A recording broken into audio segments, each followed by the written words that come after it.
terms that are relevant to our products. For example, in many search engines, when a user searches for flowchart software, smartdraw.com is listed at the top of the results.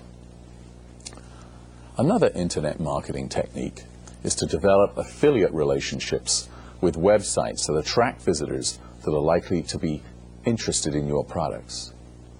You pay the affiliate for each click, or perhaps each sale that results from a link on their site to yours. For example, we pay for links from sites that attract digital photographers to our pages on our site that present our digital photography software.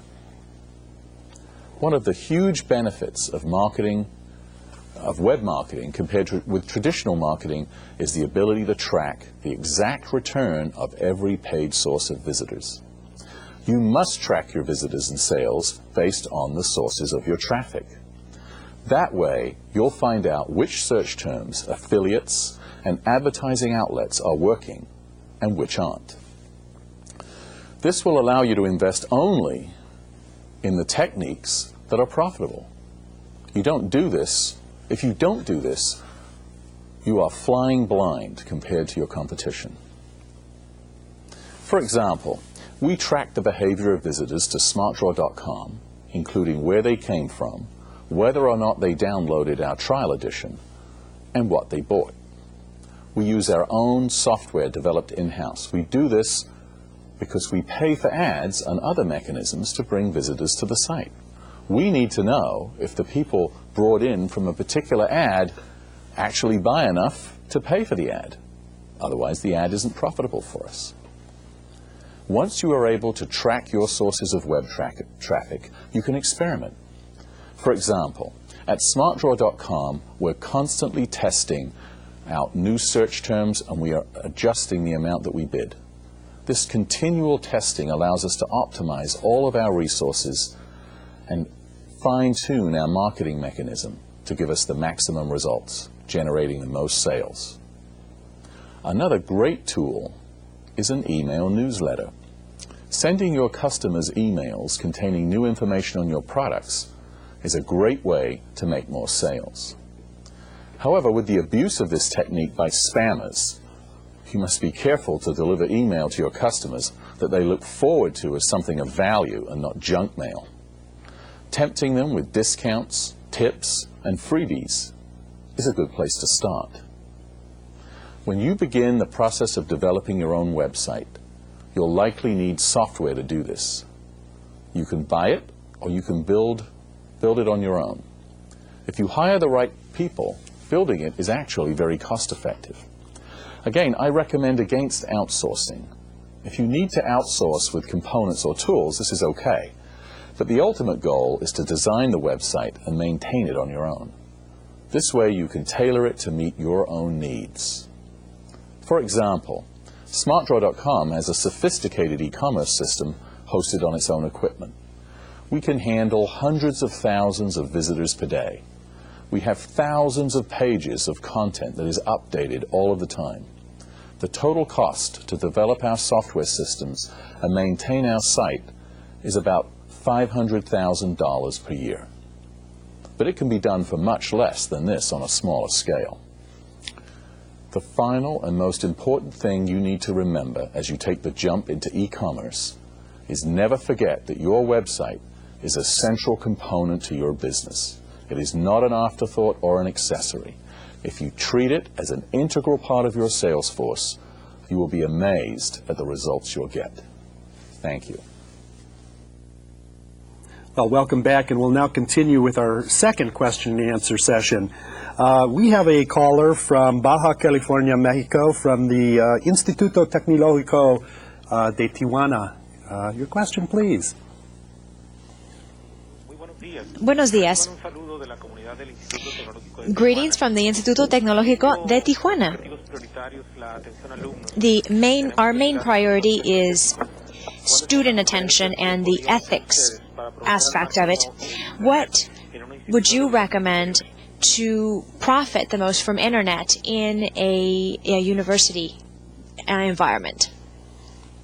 So profitability for universities. A lot of classes, of course, are going online. Is that a good thing for universities? And can they make a profit doing that? Well, clearly, a university, many of them are already extensively using their website.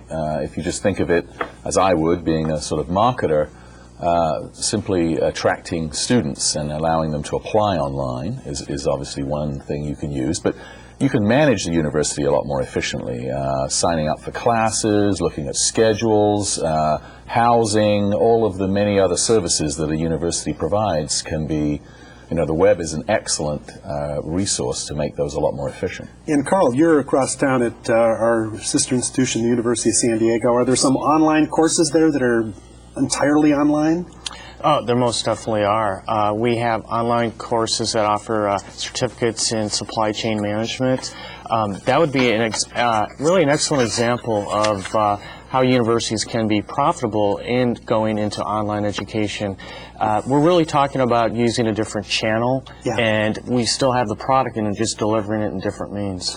Well, and at San Diego State, we also have a lot of online courses, but the professors do tell me that they are just as labor-intensive for the professors because they have to create the website and they have to respond to student requests. So they are certainly innovative, and they allow for distance learning, which is a real innovation. Well, actually, in some cases, it can be more labor-intensive. Yes. As a learning curve increases, right. And the online environment actually changes things from traditional office hours to almost 24/7 contacts. So. Absolutely. All right, we have a caller from Conalep in Veracruz, Mexico. So come in, please. Approximately, what is the cost to have a sales internet website? How much can you put up a sales internet website if you're selling linens or candy or crackers or whatever? It can be very inexpensive. If you want to start off small, for example, in the software business, there is a company called Digital River that will create a storefront for you, and you have to pay them a commission, usually about 20% of the revenue. But essentially you can put up a site and you have them run the whole e-commerce with the secure transaction and so on. Essentially you outsource it, and that's a way to start. I wouldn't recommend, if you get bigger, that you do that for the whole course of your company. But certainly if you just want to get off the ground and see if you have a product that works, simply outsource. And there are also companies that will do this for other kinds of e-commerce transactions. And just see if it works. If it works, then your cost is virtually none, and then you can start looking at what advantages of doing it yourself. Carl, anything to add to that? The only addition is I would agree. It can be very, very inexpensive, and it's also can be very inexpensive if you wanted to do more of it yourself. There are plenty of places out there that will host your domain. You can actually download source code for a lot of the electronic commerce aspects like active server pages, shopping carts, whatnot, and virtually do it all yourself.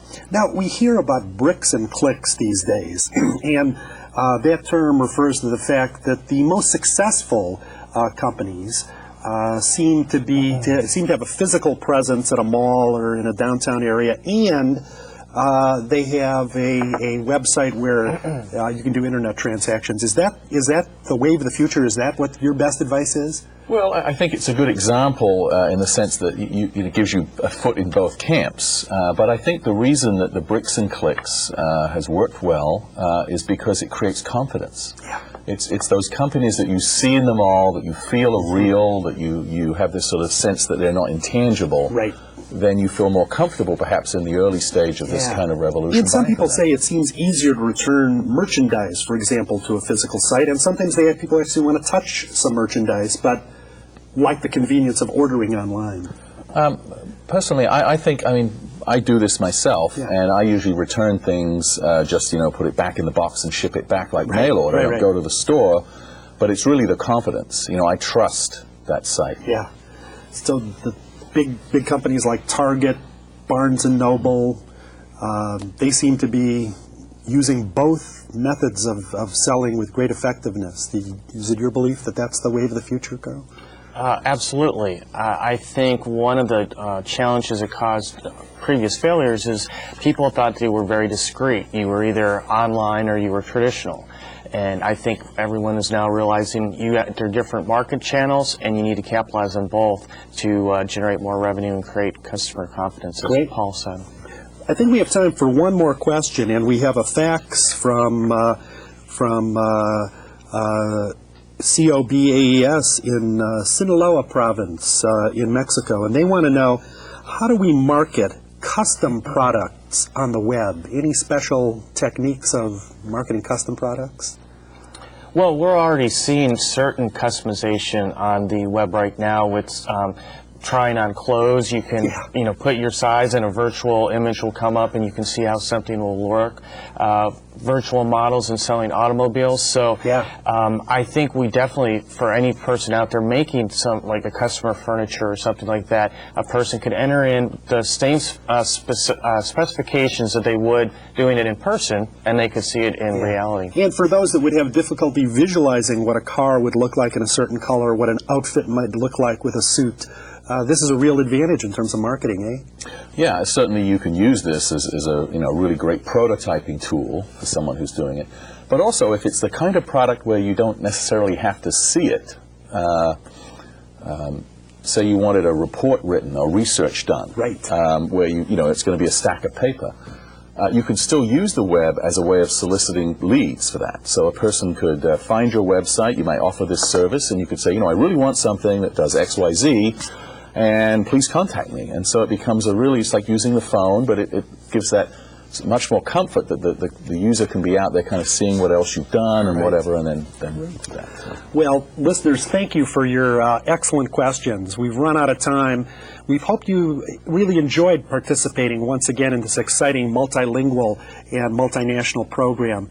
We invite you to participate in the final Year 2000 International Training Center program, airing December 5th, entitled ETK Excellence, Key Competencies for Managing in the New Economy.